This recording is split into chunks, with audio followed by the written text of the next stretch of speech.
Last week, we began talking about the season for nonviolence, and this month's recommended book, Gandhi the Man by Eknath Easwaran, is absolutely wonderful. The pictures and the stories have taught me a lot about Gandhi's transformation that he went through in his life.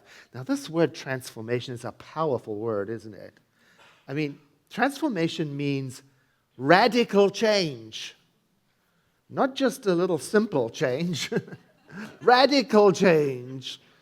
And I've been thinking about what is it that changes us radically? Did you know that the mission for our larger movement, Centers for Spiritual Living, is to provide spiritual tools for personal and global transformation? So, our mission as a movement is radical change. For you, for me, and for the world. What transforms us, and why do we need to be radically changed? Doesn't the whole idea suggest that there is something radically wrong with us? I mean, I don't mean to suggest that there is nothing wrong. I mean, you and I both know we've got some issues.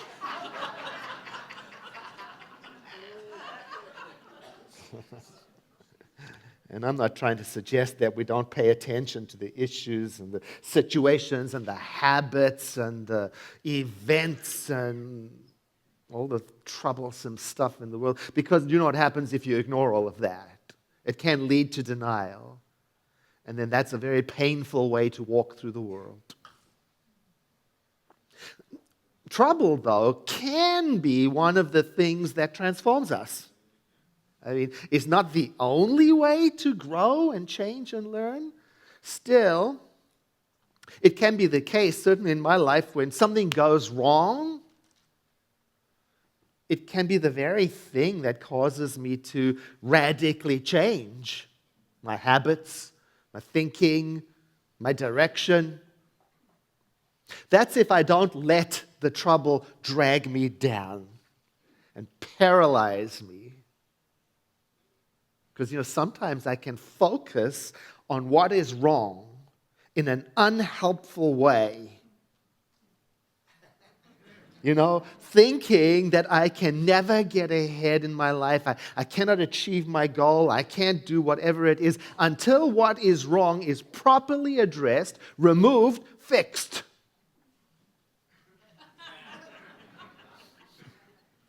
As I'm reading about Mahatma Gandhi, I thought, maybe there's a better word for us to use today than transform.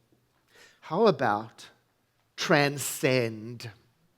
Because transcend means to move beyond, to pass beyond, to be greater than, and I want that for me. And I want that for you. I want that for the world. In this story of this man that the world called the Great One, because that's what Mahatma means, I learned that in his own opinion, he did not think that he had the ingredients to be a superhero. In fact, he was concerned about all of his shortcomings. Shortcomings that, he had to eventually go beyond. He had to transcend them if he was going to bring the greatness into the world that he did. Isn't that a relief to understand and know about Mahatma Gandhi? Your shortcomings are your shortcomings. Yes. And despite them, despite everything that is wrong with you and me, the world needs all of the good that we can do. That's what transcend means, to go beyond what is, and that's how radical change happens. And it's what our teaching, the Science of Mind, is all about. It's about releasing whatever locked up potential is held in you and me. And sometimes that means by passing beyond whatever blemishes and blocks we are facing from our history and our conditioning and moving strongly forward by thriving, by being greater than all of that. I think that's why in our teaching you'll find this gentle but persistent reminder that you are more than the conditions and situations and heritage and tragedies and triumphs of your life. There is more to you. Of course, our problems and history, they count strongly in our lives. I mean, they shape us. They impact us. They propel us. I mean, we can be lifted by them, and we can also be damaged by them. That's true. And there is something in us beyond the reach of all of these things, and we call it spirit, and other people call it by other names, and whatever name is used to describe it is that timeless, unchanging, constant, immutable, permanent, creative genius mind that we are all part of. And I think that's what Mahatma Gandhi discovered. Despite his shortcomings, there was something in him so great that it was worth serving with humility and dedication. Something in him so beyond the limits of his humanness that he could tap into it and draw upon it for a life of meaning. The author of the book said that he thought that historians in the future would look back on the 20th century not as the atomic age, but as the age of Gandhi. Dr. Martin Luther King certainly drew a lot of inspiration from him as an example of social activism that would bring about some of the most profound and lasting changes in social awareness in our own nation. Einstein said he believed that Gandhi's views were the most enlightened of all the politicians of that time. And yet, by Gandhi's own account, he didn't add up to much, he thought. And there was certainly nothing notable about him as a child, except that he was very, very, very shy, painfully shy, and kind of only vaguely aware of life beyond his village. He's very self-conscious and a less than average student and afraid of the dark. What a relief to hear this. I mean, I'm thrilled. I mean, can you feel in it the possibility, the invitation to start opening up, to start accepting yourself? Stop waiting to be purified through this or that or whatever. Stop having these unrealistic standards of spiritual perfection and start instead to embrace yourself as the perfectly flawed channel of spirit that you are. Here are some of the things that Gandhi said of himself. The fact that I can remember nothing more of my school days than having learned in the company of other boys to call the teachers names would strongly suggest that my intellect must have been sluggish and my memory poor. I used to be very shy and avoided all company. I would run back home from school because I could not bear to talk to anyone. He was terrified that people would make fun of him. Moreover, I was a coward. I used to be haunted by the fear of thieves and ghosts and serpents, he wrote. He said, I did not dare to stir out of doors at night because darkness was for me a terror. So I could not bear to sleep without a light in the room. Not exactly the profile of a superhero. And yet, kind of comforting to me. Maybe for you too, I don't know. Possibly you suffer from similar frailties and similar self-criticism and similar judgments about what is wrong and similar shortcomings in your own mind, and some of them real. Maybe you've got the same kind of difficulties that we all wrestle with. And even with all of this weakness in Gandhi's mind, wherever he went in the world, he changed lives. He changed situations. And one of the greatest tools of his trade was the way he looked at people. And I don't mean how he looked with his eyes. Well, kind of. He saw people not only as they appeared to be in physical form, not only how they voted, not only how they believed, not only how they acted, but he also viewed them as if that great something he discovered and served lived in them too, despite outward appearances. Now, this spiritual looking made it possible for him to see past or through the outer form to something hopeful and great in all people. Now, this is a clue for transcendence. Not only must I move beyond my current situation and problems, I must also learn to see through them. That's what our founder, Dr. Ernest Holmes, taught us. To see through things as they are to how they truly are on the spiritual plane. Emerson said, "Genius always finds itself a century too early."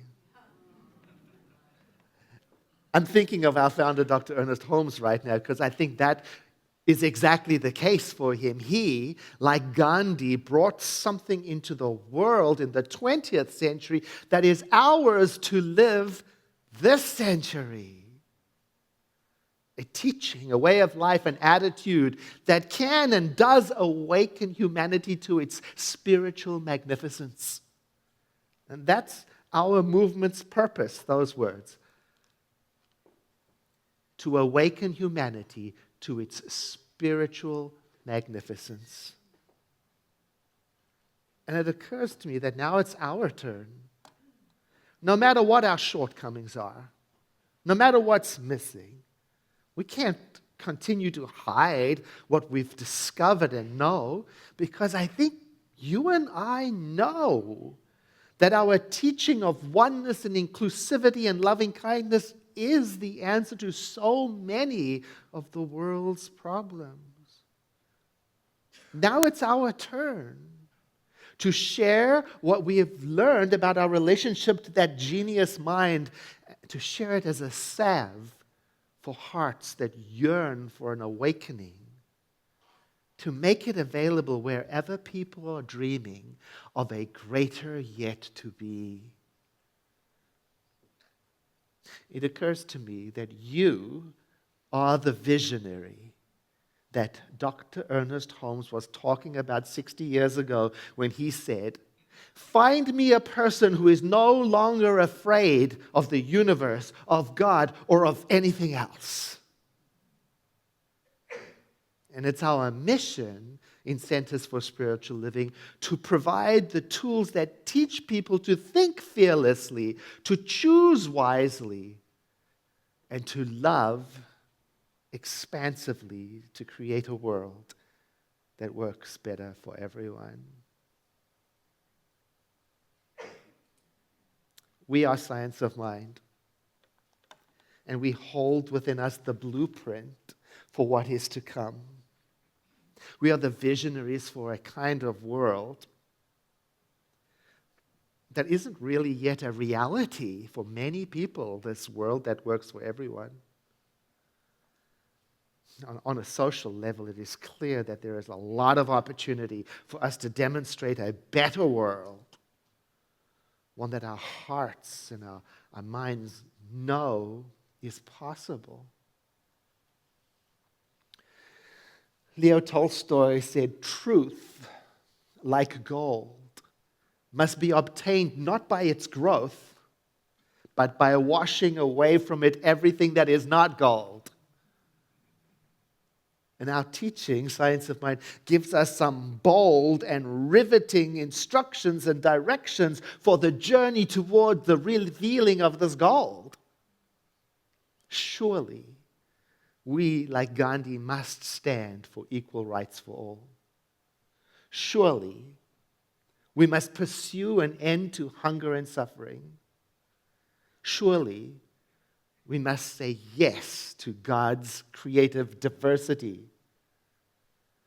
And surely we must above all say yes to the creative genius mind in which we live and breathe and have our being, and then use it in such a way that it shows that we understand that we are standing on the shoulders of giants, answering the call of co-creation in this life for today and for those who will come after us in another century.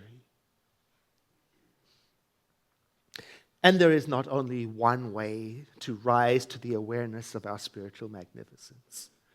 For every person hearing these words, I know that there is in you a legitimate and powerful way to shine right from where you are for the benefit of some greater good that we can't even imagine yet. Your life, your choices, and your getting up every time you fall down matters. It matters. It makes a difference. And it is what is transforming our world. And your greatness comes not from how you compare to other people. It comes from the fact that you live and from what lives inside of you. You know, Mahatma Gandhi made a habit of regularly checking his thinking, regularly checking his actions, regularly checking his perception. And I think this is perhaps why it was so easy for him to say, my life is my message. And perhaps that's why he said with such confidence, you must be the change you wish to see in the world. So, wherever you are now in life, and whatever you have got going on in your life, and whatever shortcomings seem to be troubling you or even tripping you up, I want to tell you, you have not exhausted all the possibilities of your being.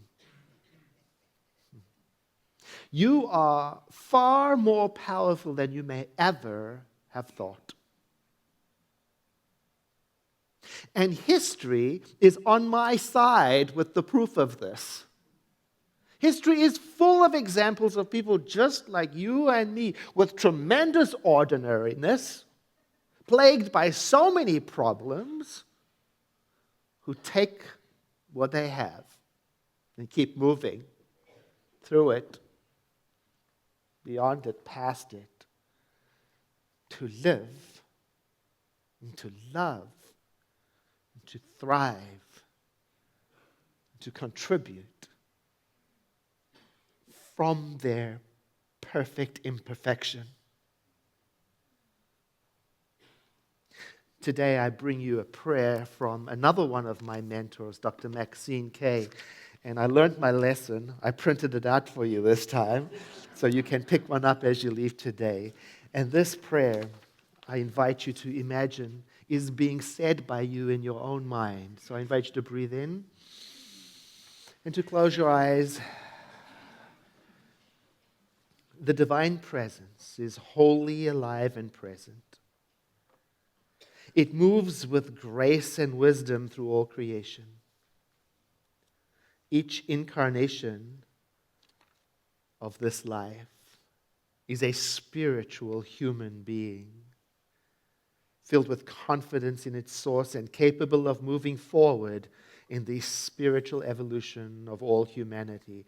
And I am such a center of aliveness and goodness and clarity, peace and power, rising in consciousness to be and to become a radiant instrument of God's intention to bring healthy transformation into my life, into my neighborhood, and into the world.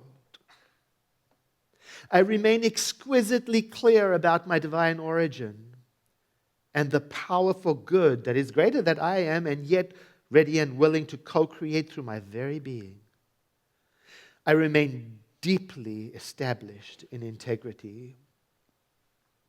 I surrender any sense of confusion or loss to this perfect power and presence. I stand willingly tall in principle. I deepen my faith and joyfully accept my role in the establishment of heaven on earth. I choose wisely and compassionately that which is for my highest good and for the greatest expression of life through a healthy, thriving world. And it is Spirit within that guides me. And I commit through this prayer to allow this presence to move me gracefully into the solution to each challenge that arises before me. I also shift in this moment away from any past concerns about the love of power in our country or in the world. And I completely align instead with the power of love, active within our community and me and beyond. And so it becomes that I am established in a sweet gratitude. And I trust the greatness and the goodness now emerging in each sentient being, and I am willingly allowing the old to yield to the new. And so I release this word of prayer to the dependable, reliable, intelligent, and effective law of mind. And what rises up in me is this statement. And so it is.